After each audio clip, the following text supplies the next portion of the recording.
Are you ready to untangle from your past, recover from heartbreak, and revive your life? This is Soul CPR with your host, Ann Papayoti. We've all had soul-crushing experiences and lost ourselves in our pain, but there is a way out. On this podcast, Amazon best-selling author, award-winning life coach, and advice columnist Ann Papayoti helps us navigate the path from heartbreak to healing. So now, please welcome the host of Soul CPR, Ann Papayoti. Hello, everyone, and thank you for tuning in today. Whether you're a regular follower or you're just joining us, we're glad that you are here.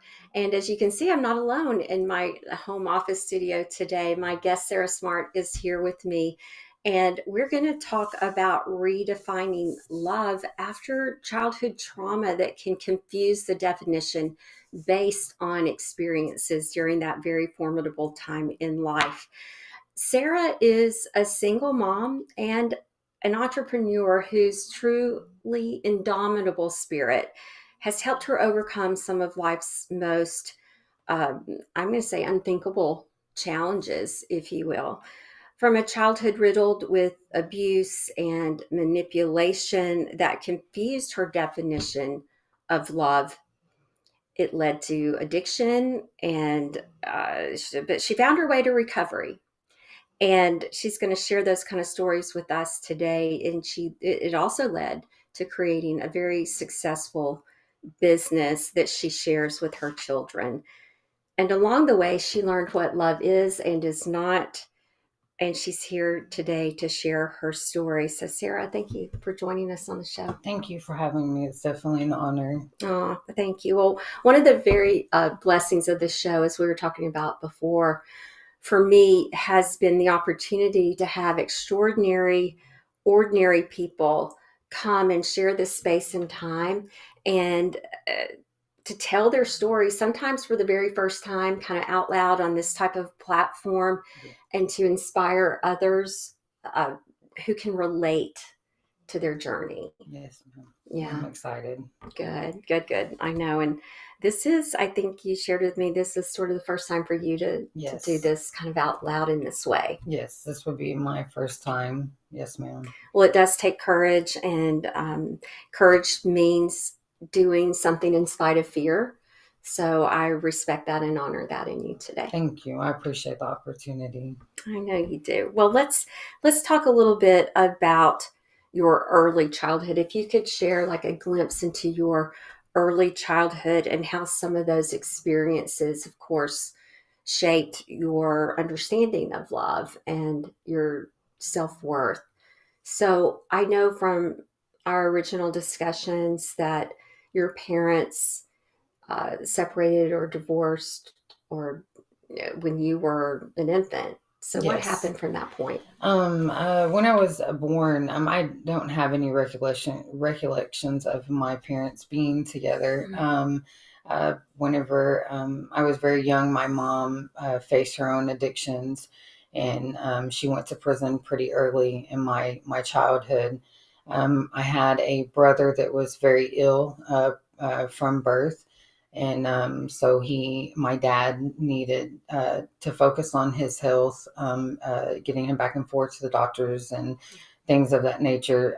So my mom's mom and dad, my Nina and my papa, they took me in when I was about 6 months old.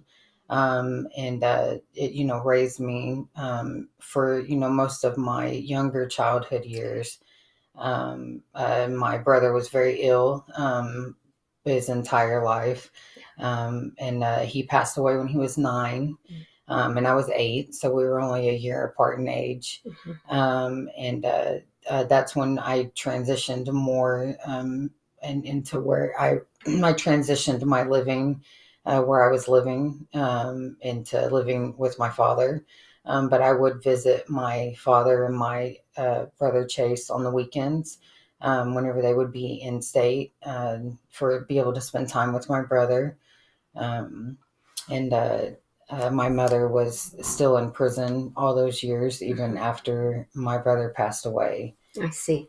So living with your grandparents, did you experience love there in your Yes. grandparents' home. Okay. My papa, were my first ever loves, Yes. and they love me relentlessly, and tried to do the best that they could for me, Hmm. and they made the best decisions that they thought were the best at the time. Right. With the information they had. That's beautiful. So during this early childhood, you mentioned that you would go to spend weekends with your father and visit your brother. Um, what were weekends like for you in that scenario? They were very volatile. That's where I my first experiences with different types of abuse. Um, uh, Unfortunately, it was kind of a double-edged sword. I would get to see my brother, but also not great memories for those weekend trips. Um, uh, my brother was very delicate physically, and I was a very normal functioning child, and, would do, normal things that a kid would do. And the punishments would not necessarily be appropriate for, the things that I would do. My dad was definitely in high tense situations with my brother's care. He was young and my mom wasn't there. So the stress level I could imagine was enormous for him. Mhm. Unfortunately, I did get usually the brunt end of that frustration. Um, and so, yeah. Yeah. And you were really young. You said Yes. this was up to about 8 years old. Yeah, my Mhm. brother passed away whenever I was 8. Unfortunately, it did get worse after my brother passed Mm. away. My dad did remarry, and at that time, my grandparents felt that it was in my best interest to be at least with one of my parents. Mhm. My mother still was incarcerated at the time. Mhm. And so I did move in with my dad and my new stepmom, Mhm. and I gained a brother. His name, he was 17. He was older than me, but he had muscular dystrophy, so he was wheelchair bound, also like my biological brother. So in a sense, I had gotten another brother, and so we bonded pretty fast, me and my stepbrother.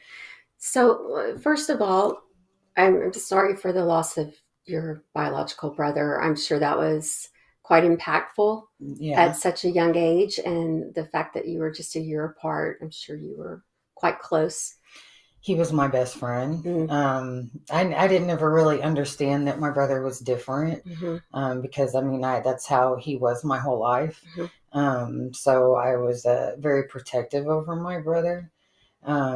He was, I mean, you never would have known he was going through the things that he was going through physically. I don't think I ever saw him cry. And he was a character. He always liked to, play jokes, Mm.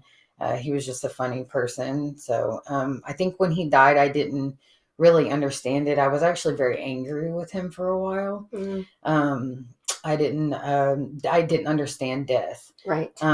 Just he just wasn't there anymore. Yeah. Um, and so yeah, I think that was different for me. So when I got a new brother, um, I really bonded with him fast. Yes. Yeah. Yeah. Grief is a funny thing, isn't It it? is. And at that age, not understanding it. You said things got worse after your biological brother died, but I'm curious, had you shared with your grandparents what you were enduring on the weekends, on the visits? So to an extent, Mhm. I think that as a kid, you really don't know how to explain things Mhm. all the way. And there is a fear of, telling people. Mhm. Um, and back then, really, mistreatment of children, it was more embarrassing. Now people talk about it very openly, but whenever I was little, it was humiliating for families to know that things like that were going on in the family. and things were easily excused. Mm-hmm. And then also that my mom was incarcerated and my mom was an addict already added embarrassment to the Right. family. Yeah. So it was better for, us just to just go on like it was normal. Sounds like you learned to mask Mhm. at a really young age. Yeah. Yes. So, how did you feel about it when your grandparents thought that you should go live with your father? It's funny, and you asked that. I don't even remember that Mm, part in it, the transition. okay. I honestly just remember it almost seemed like one day I was at my brother's funeral, and the next day I was living in a different home. Hmm. Um, at first, I was really excited because I had never had a mom, Hmm. and all of a sudden I had a stepmom. Right. But she was not that welcoming to me. And it almost seemed like she helped fuel my dad's anger towards me. So I was kind of shunned within the house. Um, I portrayed a lot of signs that a lot of people, it was very noticeable that things were not okay. Of course, now I look back at it and, simple things like wetting the bed till I was 11 years old. Yeah. I never knew that things like that were not normal. Okay. Like I said, we didn't have social media, the internet and Hmm. stuff back then. So to know that, like things were like that were not normal, Hmm. you just didn't know, Didn't know. Yeah. So Yeah. Um, s- Thinking about your biological brother and now your stepbrother both having um, diagnoses, disabilities, if you will, were they mistreated in the home? no. And I think that was something that, uh, in a way, like, and my father was never abusive towards like my step siblings, because I also had a stepsister, but me and her never bonded. We never got close. She was a lot older than me, and so it was me and my stepbrother. So my biological brother had Gaucher's, and my stepbrother had muscular dystrophy. So me and him bonded over playing video games. And I got to have my stepbrother for a whole, I want to say almost 2 years before he passed away. Okay. Wow. And so at 11, I lost my stepbrother. Another big loss. So, Yes. two people that you were bonded with, that you were close to, that again, perhaps love was there without abuse or manipulation in the relationships with the two brothers. Yes. Yeah. They Wow. they in turn were my best friends. Your best friends. Yeah. Yeah. So So, when did you experience the next transition, which, as I understand it, you left your father's home to go live with your mom when she yes. left prison? So, Yes. talk to us about that. So after my stepbrother passed away, knowing exact timelines, I sometimes where things get foggy. Sure. There was things that happened in between my second brother passing away and me. What I always say, meeting my mom for the first time, Mm. even though there's pictures whenever I was a baby of me with her. Mm-hmm. One of the big in the last decade of my life is that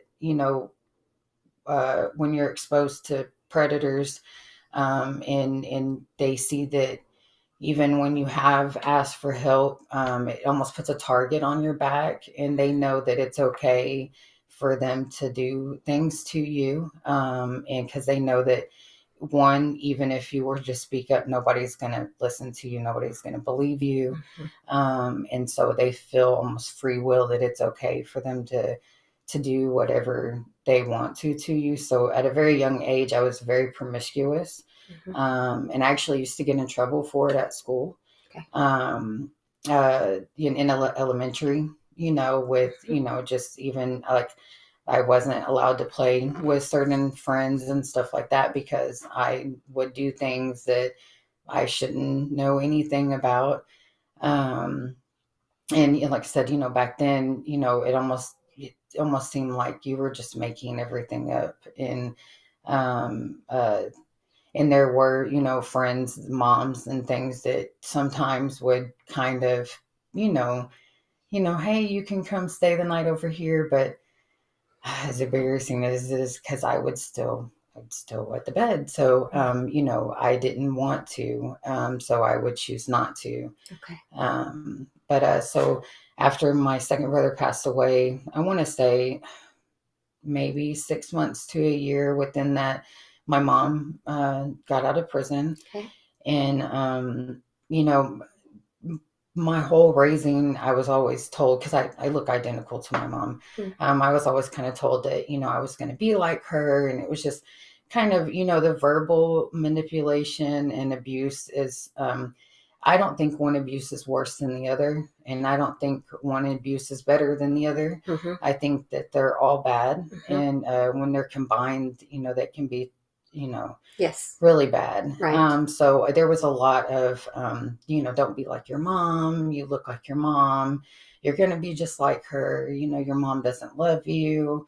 And I did believe some of it, but I really wanted my mom to love me. Sure. So when I remember my mom showing up to my dad and my stepmom's house. And it just she was so beautiful. And, I just like, she was kind of like everything that I dreamed of her to be as my mom, me not really understanding, the choices that she had made, and not understanding my mom's addiction and her mental state from having her son pass away while she was in prison. Sure. Because she was not there. Mm-hmm. She didn't really know my brother. Mm-hmm. Like I said, she was gone at a young age for us. And one thing that my mom, I think now as an adult, I've looked back and thought, why didn't my mom try to save me earlier? Because one of the things that she manipulated me with was that, without me having to say anything, was nobody will ever hurt you whenever you're around me. Like nobody will Wow. ever beat you. Nobody will ever touch you, and so, I thought she was going to save me. Yes. And so I ran to her from that. That is such a message that I want us to hold on to. It's time for our first commercial break. But what a drawing in message. No one will hurt you. This is Right. safety, security, which is what a mother represents for a child. Yes. Right? Safety, security, nurturing, all of those things. And like you said, you were virtually meeting her for the first time within your memory. Yeah. So we're going to talk more about that when we come back. So don't go far. We'll be back with more Soul CPR. Mike Zoric, a 3-time California state champion in Greco-Roman wrestling at 114 pounds. Mike, blind since birth, was born in Hartford, Connecticut. He was a 6-time national placer, including 2 seconds, 2 thirds, and 2 fourths. He also won the Veterans Folk-Style Wrestling twice at 152 pounds. In all these tournaments, he was the only blind competitor. Nancy Zoric, a creative spirit whose talents have taken her to the stage and into galleries and exhibitions in several states. Her father, a commercial artist who shared his instruments with his daughter and helped her fine-tune her natural abilities, influenced her decision to follow in his footsteps. Ms. Zoric has enjoyed a fruitful career doing what she loves. Listen Saturday mornings at 12 Eastern for the Nancy and Mike Show for heartwarming stories and interesting talk on the BBM Global Network. Author, radio show host, and coach John M. Hawkins reveals strategies to help gain perspective, build confidence, find clarity, achieve goals. John M. Hawkins' new book, Coached to Greatness, Unlock Your Full Potential with Limitless Growth, published by iUniverse. Hawkins reveals strategies to help readers accomplish more. He believes the book can coach them to greatness. Hawkins says that the best athletes get to the top of their sport with the help of coaches, mentors, and others. He shares guidance that helps readers reflect on what motivates them. Rediscover and assess their core values, philosophies, and competencies. Find settings that allow them to be the most productive and track their progress towards accomplishing goals. Listen to John Hawkins' My Strategy, Saturdays, 1 p.m. Eastern on the BBM Global Network and TuneIn Radio.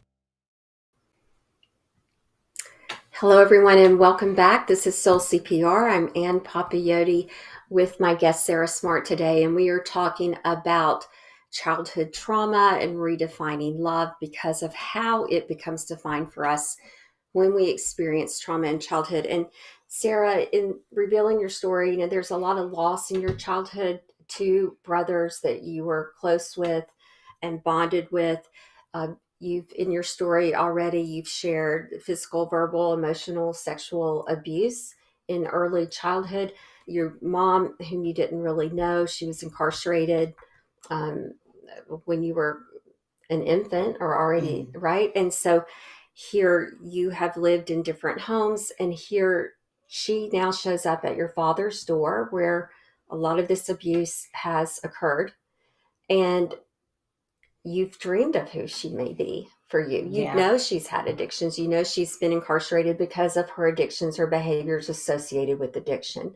But who she could be for you is something you've held near and dear to your heart, despite tauntings about who you're going to be if you're going to be like her, right? And being sort of already labeled that you're going to be like your mom. That was a label that I still believe to this day that I wear in some people's eyes, no matter how far I've come in life. Okay.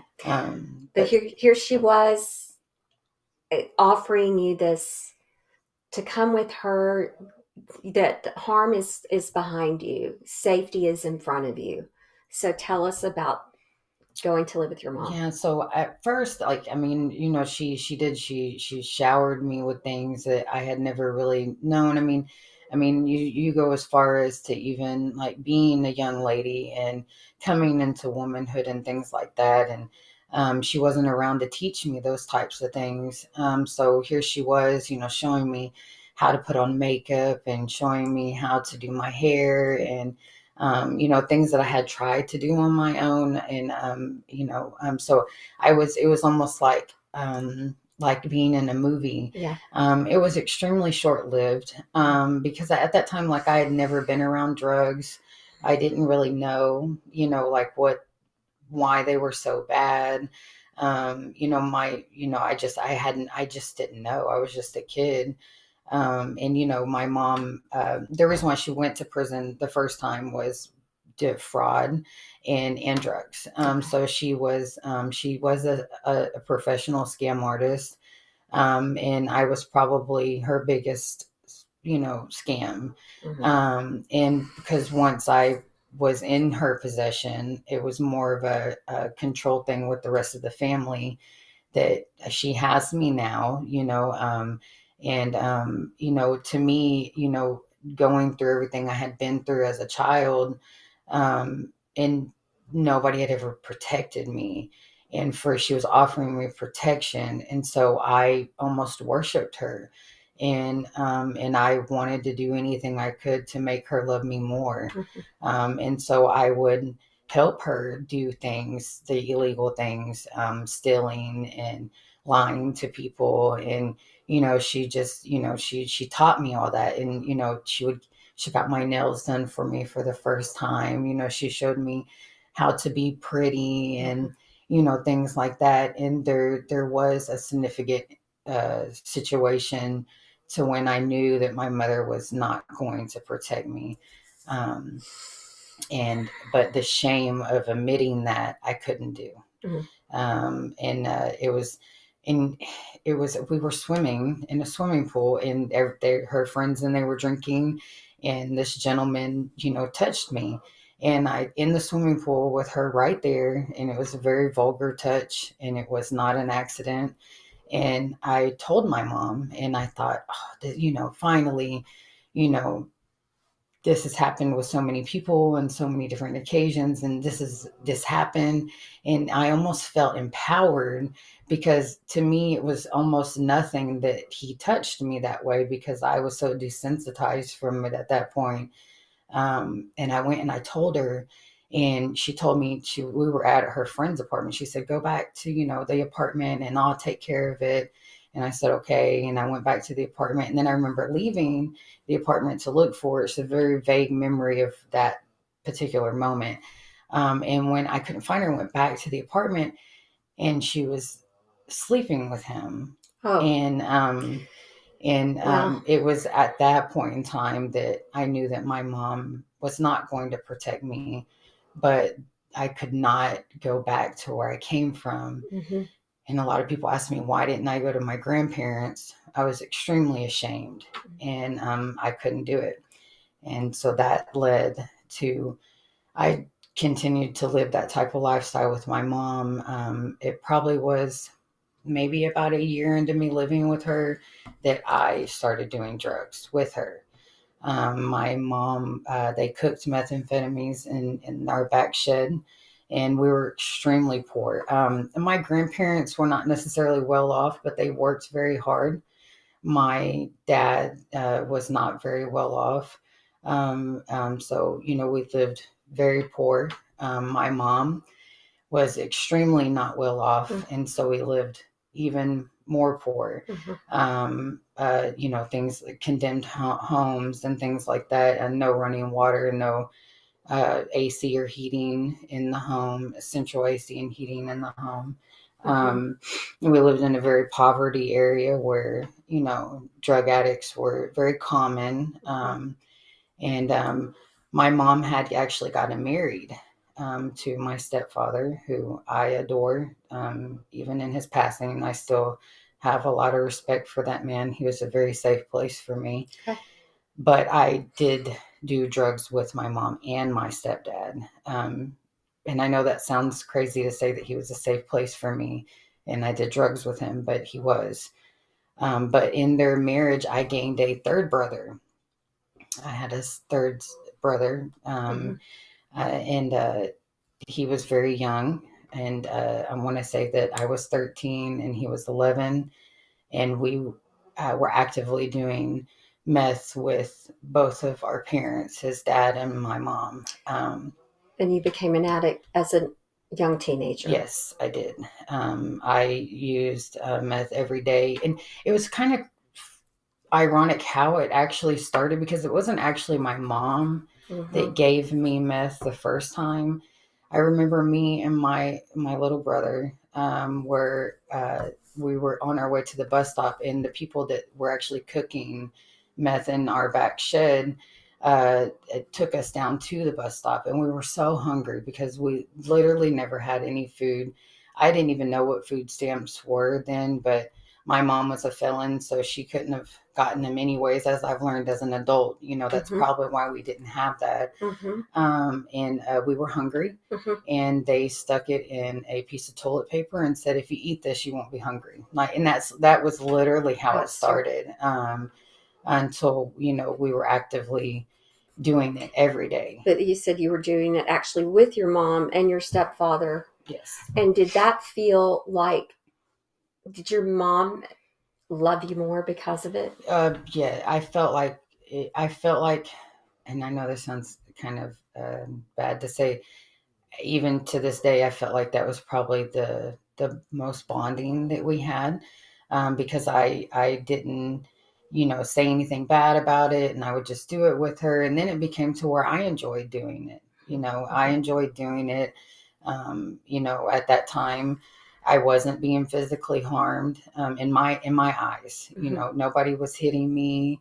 Nobody was hurting me, even though I had lost that trust with her at the beginning. hmm In a sense, it almost like rekindled our relationship to where I almost felt like I could trust her again.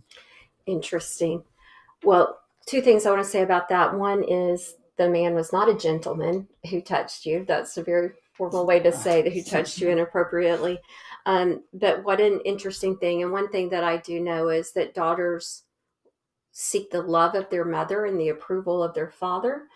and sons seek the love of their father, the love of their mother, sorry, and the approval of their father. So it's in reverse. I'm sorry, approval of mom, Yeah. love of dad's, and vice versa. I think I probably just said that backwards, right? Yeah, interesting enough, my mom would, constantly remind me that at least it wasn't as bad as living with my dad. And it's, as an adult, I hear that from my dad, and in my head, I don't see one was better than the other. No, and not at all. Not at all. Another form of abuse. So you went from abuse to abuse, different forms, and no. And I think confusing that with mom approving you because you would do drugs with her feels like love, feels like protection. Um, Lost trust for a moment, but that embarrassment, that humiliation, things that you described, I'm sure people can relate to. Thank you for sharing this part of your story. It is time for our second break. I believe I'm seeing on screen. We're going to come back with Sarah and more of her story and how she moved through this and what was the turning point for her and how she broke free. So don't go far. We'll be back with more Soul CPR.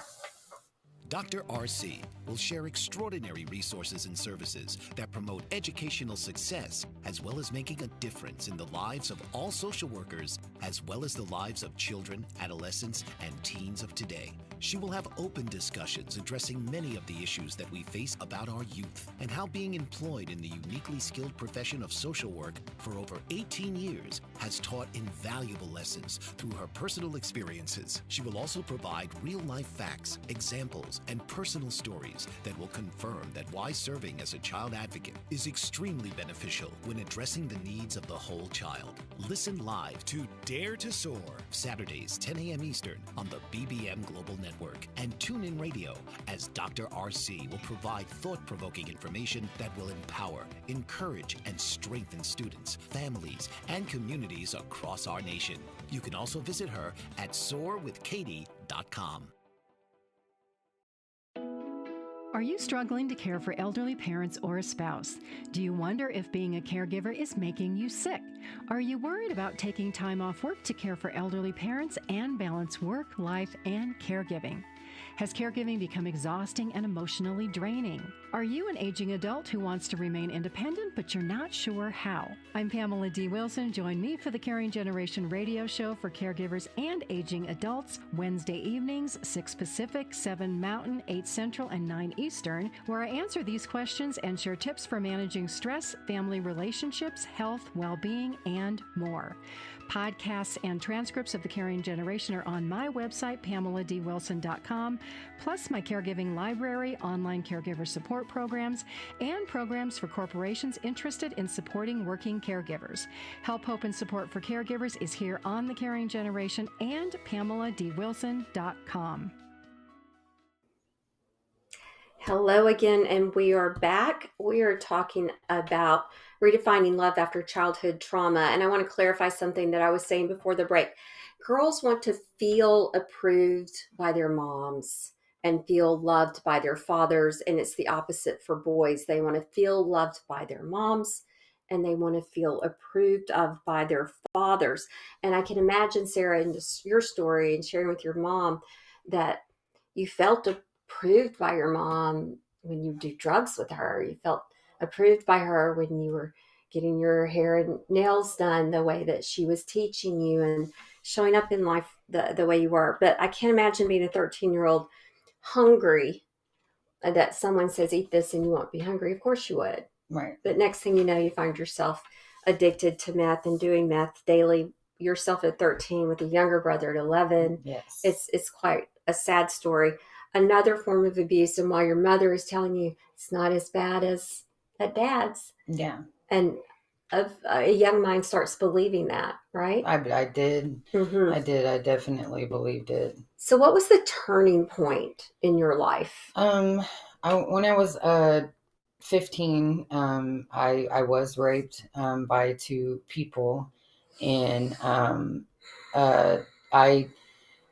was a very violent, brutal rape. I think a lot of people just assume that when you say you've been sexually abused, that they just automatically is always violent. And that's actually not the truth. I would say 90% of the sexual abuse I experienced was very intimate, in a manipulating way, very sincere in a very manipulating way, more or less just to get my guard down and to get me comfortable, and to also so that I wouldn't say anything. This particular occasion, it was extremely violent. To this day, I still have scars on my body from what they did to me. I did go, my mom actually was right there when they basically delivered me back to her. And she refused to call the police because they were actively cooking meth in the backyard. And so my mother treated my wounds at home. I was still in school, and the coach noticed things, and spoke up on them. And at that point, I was actually taken out of school. And it was maybe a month or so into that. I saw my grandparents the day after I was raped. And my Nina, to this day, I finally actually just told them a couple of years ago, because she would always ask me, I knew something was wrong. I knew something was wrong. Why didn't you come and tell us? I was so addicted to drugs at that time. And at that time, I also was promiscuous. And so, in a sense, I almost felt like I deserved it. So it was probably a couple of months after that of what I remember. But the SWAT team did kick in our door, and they had took my stepdad had already went back to prison a couple of months before that. And then they took my mom back to prison when I was 15. So at that point, CPS didn't step in. Nobody came in. The police actually left me and my little brother there at the house with, and I know it almost sounds unreal, but it's 100% true. Wow. Nobody came. And so after 2 weeks of us living there, me and him ended up on the streets. And that's when,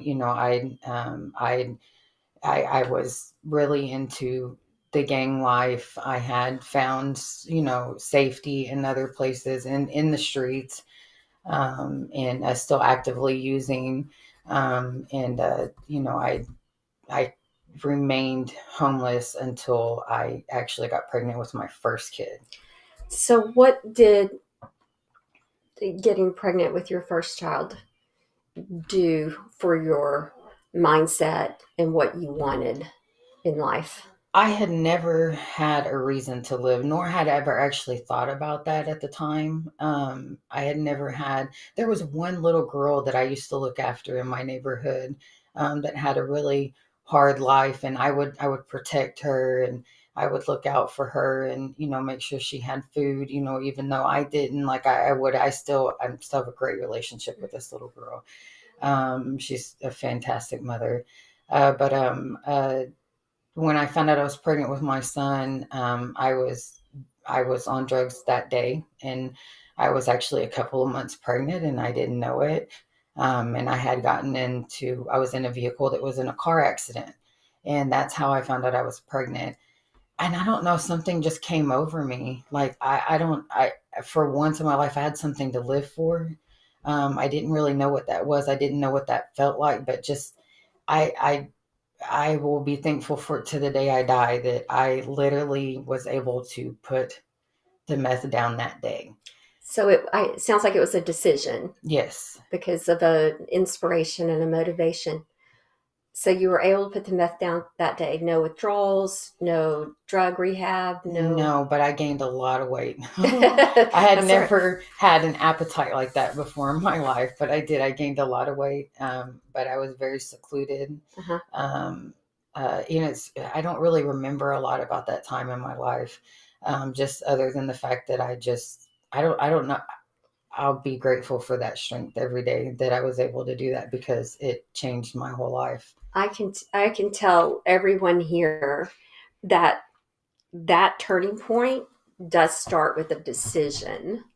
Sometimes it takes some kind of breakdown or revelation, in your case, the pregnancy that became an inspiration. But it always starts with a decision. It may not be as easy as no rehab, but it is a decision. It starts there. So did you go to a shelter? What happened from there? So actually, I had a, a, a lady that actually allowed me to live in her garage when I gave birth to my first kid. And then shortly after, I actually found out I was pregnant again, and I with my daughter. And at that point, there was decisions that I had made whenever I was a minor that I ended up actually having to go to jail for a little while for. And so the lady would not allow me to live in her garage anymore. So I ended up living in a shed when I had my second child. Mm-hmm. At that point, I was 21, and I always worked. I did drop out of school in the ninth grade, but I always either had a means to try to make money or I had a job. And Legal jobs. Yeah, Yes. I mean, even at one point, I worked at Burger King when I was 14, and they would just give me and my little brother food because my mom, I got one paycheck and she took it from me, which was legal for her to take my paycheck. So they would give us food instead, and or let us hang out there because they had AC and we didn't have AC in my house. I see. So my mom got out of prison when I was 21. And she actually had moved to Oklahoma with my stepfather, who had actually been sober for years, and he had changed his life. But I was a very isolated person, so I just didn't talk to anybody. Of course, we didn't have cell phones and stuff like that back then.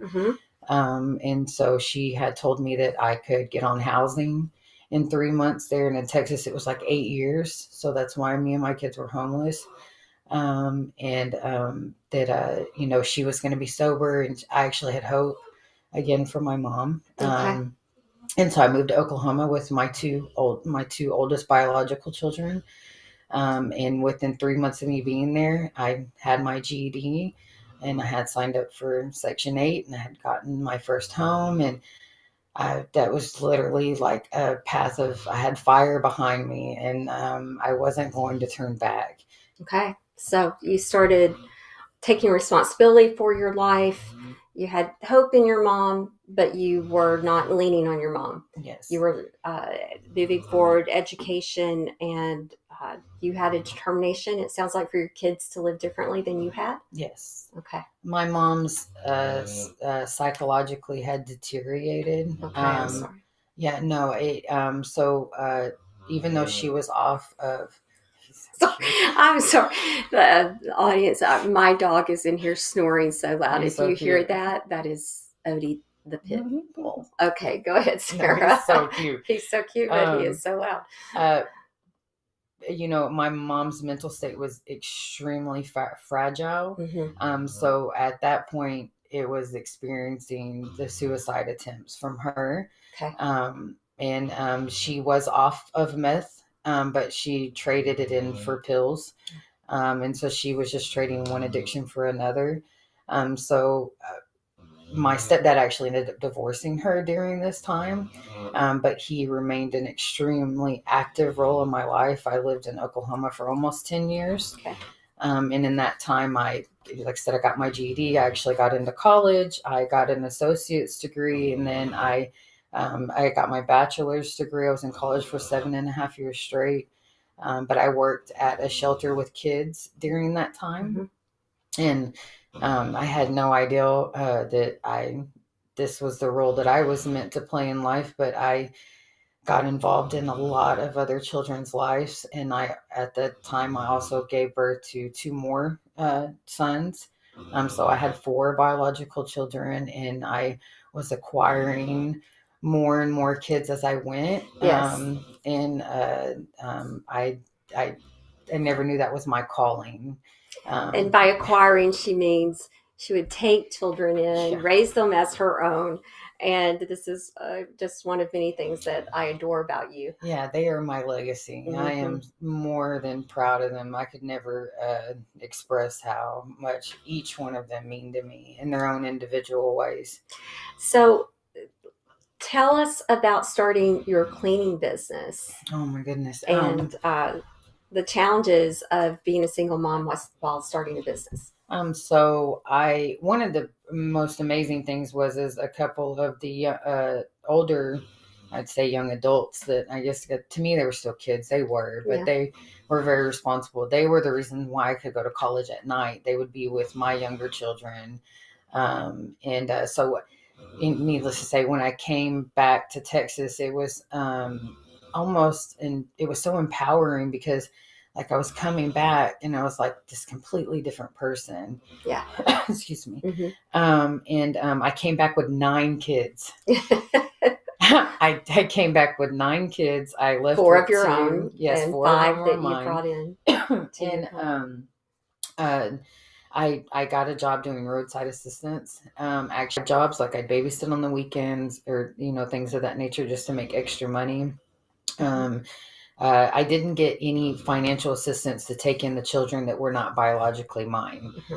So if I had a sandwich, I could split it in half is how we saw it. And that's we were in a 3-bedroom apartment with 9 kids and myself. And it was probably some of the happiest times in my life. I miss having all of them little, and you're talking Yes. some were newborns, some were toddlers, some were older. And everybody pitched in and helped. And in the meantime, you're building a business. Yes, ma'am. So my aunt got me an office cleaning job, and while I also had my full-time job. Yeah. And so I was cleaning, and my kids would go. My older kids would go help me. I'm so sorry. It's okay. I'm probably about 6 months into that, the owner of the company asked me to clean his house. And then, within a year of me doing that, I had a couple of more people asking me to come clean their house. And then, it just one day somebody said, your cleaning company. And I was like, what are you talking about? And they're like, you clean. I was like, yeah, I'm so sorry. It's okay. Yeah, and the perfect last name for a business. So Smart Cleaning and using all natural products. So Smart just created a lovely business name too. Yeah, it went hand in hand. My grandmother, my Nina that raised me, she had a cleaning company my whole upbringing. Okay. And so whenever I was younger, I would go with her to make ready cleanings and things like that. And when I told her that I was going to go into it full-time cleaning, because it was like I could go clean for a couple hours and make as much as I did in a 40-hour work week. And being a single mom, your kids get sick, your kids want to play football, your kids have after school activities, and those were all things I would have to sacrifice as being a single mom. And it was by choice. Unfortunately, when I say I'm a single mom, the relationships with their fathers were not well because I was not emotionally mature enough to really understand that even they were abusive, and not all, that there was one that was very abusive to me, and I accepted it because it was basically what I was used to. Well, you hadn't learned how to define love yet. Not at all. Yes. As my kids got older, I learned that they taught me that, because my kids have never manipulated me, and they just taught me what like pure love was, love with no motivation. And in back, I gave that back to them. Even the children I didn't give birth to, you see, they all have so much respect for me and so much love for me. And people always ask me, how did you do that? I just treated them how I always wanted to be treated. You cultivated and it. And in turn, they give that right back to me. That's wonderful. So how had your children's involvement in your business, because I know now that your older children are very involved and work alongside you every day, how has that strengthened your bond with your children? It's incredible. So the older kids that I had helped me start the business. Okay. Once you realized it was a business. Yeah, once I realized it was a business, two of my particular older daughters that I did not give birth to, but I'm very honored to call them my daughters. they just one day started, you just come with me and help me clean this house. Can you come with me and help me do this? And then now that the younger ones, which you consider my older ones, those are the babies. Yeah. Actually, is Okay. what's so funny. Yeah. Yeah. The ones They I just the pandemic happened, Right. and when the pandemic happened, a majority of my kids, they're all home. So what better way for them to get out of the house legally? They could go and help me clean. Mhm. And our relationships are, I don't know of anybody that has a better relationship with their children than I do. And I actually, that's one of the things I'm the proudest of. I got to know my children all individually. They got to know me better. It was probably only a couple of years ago that I started being more open about my past. People would say things, like, there's a reason why your mom works this hard. There's a reason why your mom is so kind to people. And it's very genuine. And it took, I think that's when I started kind of going back and trying to understand why I am the way that I am about certain things. I'm very shy, but I'm very friendly at the same time. I always try to see the good in them, and good in people. And so I really I push that on, not push that, but that's something that I've like marinated my children in, is just to be a kind person. And I love my relationship with each one of them. They're all unique, and our relationships are all unique. You wouldn't be able to tell any of those kids that they're not that they're not all blood related.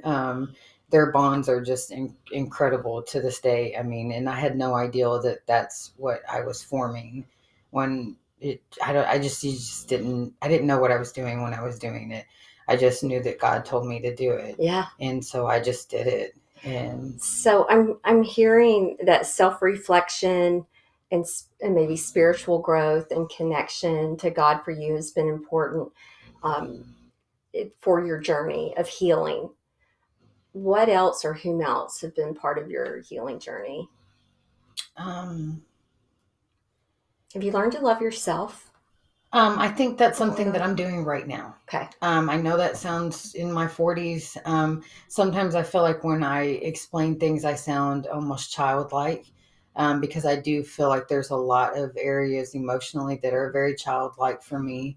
I have a lot of, I was formally diagnosed with complex PTSD and manic depressive, which I would have never thought that I was, because I don't feel like that I think that people get the wrong idea when they think, oh, you're just walk around, you're sad all the time. And I'm not like that, and maybe sometimes on the inside, but it's outside, I'm happy. Right. I think more of my quiet moments is whenever I see things like that about myself. But I definitely have physical, I guess you'd say, tics in a way, where I'm more timid in certain areas. I'm really trying so hard to fix that. I used to be very angry, and you just kind of go through those motions, of then trying to find normalcy in an adult relationship. Right. So that's something that I haven't accomplished yet, and but I'm currently actually working on that in myself, and hoping that the person that they've been very patient with me, and they seem to be very accepting of my past, because it can be very humiliating. Some people don't want to deal with people that have been through things like that. Right. And I can understand that. I don't judge people by that, because it does take a special person. I'm a very calm person. I'm very quiet. I didn't always used to be that way. I used to be pretty violent when I was a teenager. I'd like to fight and stuff. And that acting out, or in a way, is a symptom of pain, just like your father's abuse of you was a symptom of his pain. It doesn't excuse it, but it helps us understand it. Right? There's a term: hurting people hurt people, and then that also applies back towards self. Mhm. We often will be self-destructive when we're hurting. Yeah. And that's, of course, apparent in your history. As we think about this self-love and the fact you're learning to do that now, it's never too late, as they say. So I Yeah. think listeners can certainly relate to that if you're on that journey also of trying to learn to love yourself after trauma, after betrayal, after, which is throughout, of course, your history as well, because all abuse is betrayal and that breaking of trust. So trying to learn how to have healthy adult relationships is certainly going to be difficult. There's something called the mother wound, which is something you certainly um, experienced, which is where there's a loss of connection or lack of nurturing by the mother. And certainly in this case, not just lack of, but Yeah. a manipulative situation, then a codependency where you needed to be with her in a way that you even set yourself up to self-betray. I Right? think in my mom's suicide attempts, I would be very angry with her because Yeah. I couldn't understand why. Because she Mhm. would, the majority of them happened in front of me, and they were Mm. very vicious. And that's a form of abuse as well. Yes, because Right. she would tell me that, now you'll never have a mother and things like that. And I would be very angry with her. Mhm. Like I couldn't understand why she would want.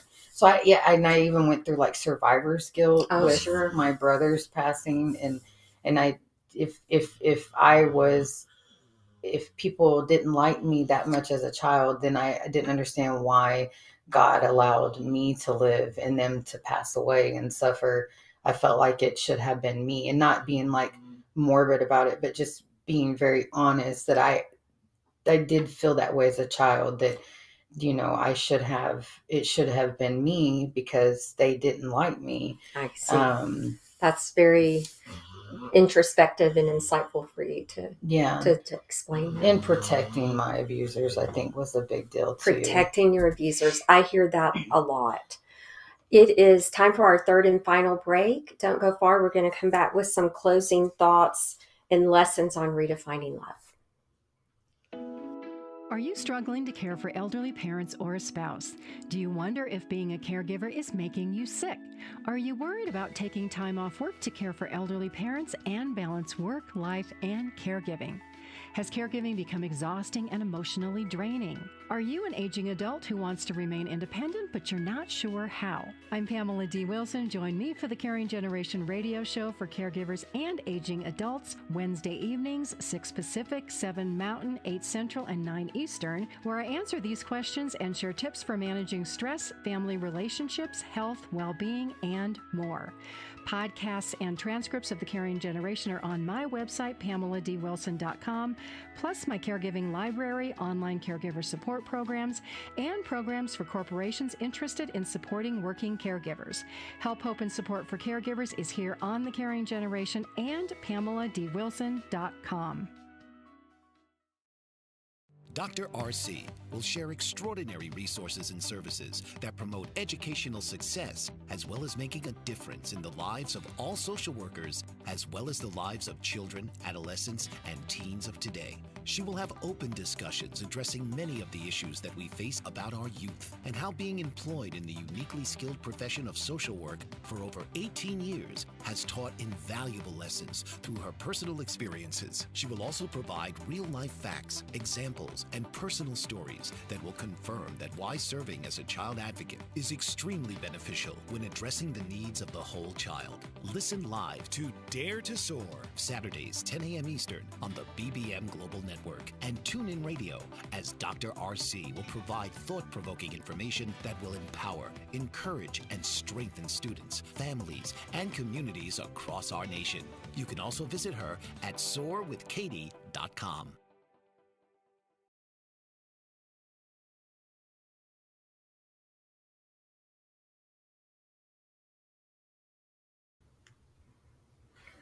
And we're back. Sarah, I wanted to ask you, because we said at the top of the show, this was really the first time you've shared a lot of this out loud about your story and your journey. What do you feel actually gave you permission or freedom to do that now? Well, in the last year and a half, my mother passed away, and my papa passed away, and my stepdad also passed away, and my grandma on my dad's side passed away. Um, there was some sort of freedom from that, in a sense. I love my papa. He was an amazing man. He never hurt me. And my stepfather, was never physically abusive to me. But my mom, you know, the last 3 weeks of her life was probably the best relationship we ever had. Okay. And she, told me that she loved me. I took my mom out to eat for the first time in my life. And then, it was very abrupt that I lost her. But there was just, there was a sense of freedom that, I understand my father is still alive, which, makes me hesitant in some areas because I have forgiven my father. I don't believe my dad is the same person that he was whenever I was a kid. And I know that me and him will never be able to have a real father-daughter relationship, because like I said, it's my comfort level. I still feel very adolescent in that area. So But the fact that you are able to forgive, and I'd like listeners to understand, forgiveness does not mean condoning or excusing behavior. It means letting go so it doesn't hold you back from moving forward in life. So that's a beautiful thing that you're able to offer for yourself. Forgiveness is for self, for people to understand. So if you had any words of encouragement for listeners, any advice for people who may be struggling to heal after such types of hardships, or to move forward in life, to let go of that anger or the behaviors that end up hurting themselves, what would it be?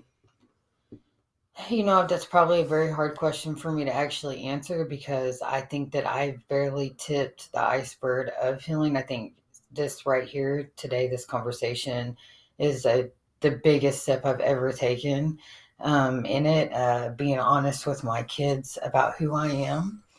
And, just don't be ashamed of what you've been through. Yeah, so, that's beautiful. Yeah. I think, while honesty can be hard, silence can be harder. So again, we said at the top of the show, it really takes courage. And I really am proud of you for being here today and sharing.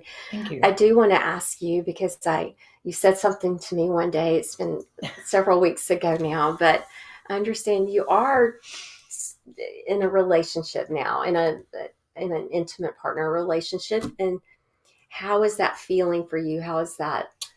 Well, in technically no titles, but okay. Because it does take me a lot. But this particular person has really helped me find myself, and he doesn't even know that, but I guess he will now. Just find myself as a woman and experiencing the, love on a different spectrum. And he's probably, he is the only person I've ever been brutally honest with about my past. And he is so accepting of it. And I feel so safe with him and so comfortable with him, with my children. It feels very free. Yeah. I feel like I can grow. I think that also has been a turning point in my life too. Just being able to tell somebody and them not go, oh, well, that's too much, Yes. He's just very open with me. I think he's got a great heart. Just, you never know where things are going to take you in life. So I'm just open. Right now, I'm more open to love more than I ever been in my whole life. So love it. Open to love. Yeah. And see where it goes. Yeah. I love that. Yeah. Good. So he's not technically my man yet. Okay. All right. We're working. But you're maybe. open that. And I think the fact that loving yourself first is sort of part of what that work first, and making sure that that's in place. And healthy boundaries after trauma, of course, are important for everyone. And we've gone over a few minutes today because this conversation warranted it. And I I hope that listeners are listening and recognize that if Sarah, with all she's been through, has come through this on the other side, that you can come through what you're going through. And it all started with a decision. And then I'm going to say sheer determination and that hard work. And then what I heard you do in your story is what was missing for you. Rather than be bitter and resentful that you didn't have it, you just gave it to others. Not having that mother and the nurturing and all that you should have had it, and healthy bonding, you created that in your life with and for others. Yeah, and it's a beautiful thing to see. I wanted to stop that abuse. I never wanted any of those kids, the ones I gave birth to, the ones I just wanted to protect them and Yes. And in that cycle, because the other children that I brought in my life also, have been through bad things. My kids, my biological children, have never been abused. But just giving everybody a safe place and a chance to be who they are, and they're just incredible. They're all such incredible people. So Yeah, they're my legacy. they are. So with that, I think it's a great place to close the show. You have done an amazing service to these kids that have who knows where they'd be without your intervention in their lives and helping them. And if you're looking for purpose in what you went through, there it is, because you know how to help these kids, and you continue to do so. Thank you. Absolutely. So if you want to get in touch with Sarah, we do have in the show notes her Facebook link. She has a beautiful page where she just puts motivating and inspirational posts. And she also has her business page, Smart Cleaning DFW. And it is, I met her because of the business, and you can't help but want to talk to her. And again, I love to bring inspiring people on this show. And it was someone that I've been thinking about for quite a while. So I'm so glad you're here. Thank you.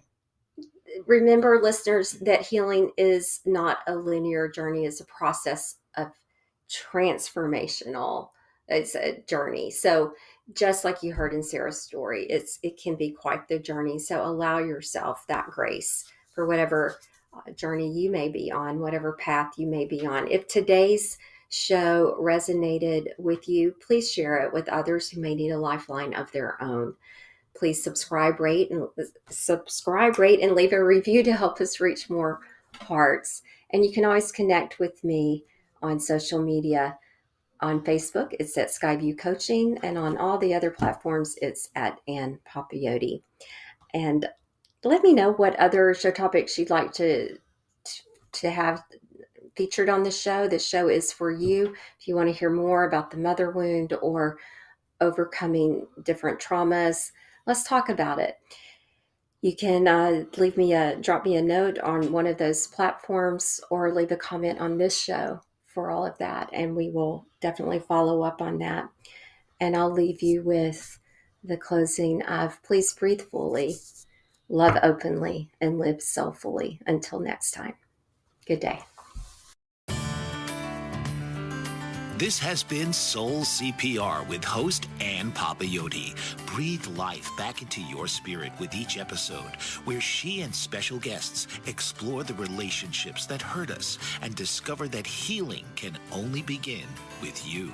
Tuesdays at 3 p.m. Eastern on the Bold Brave TV network.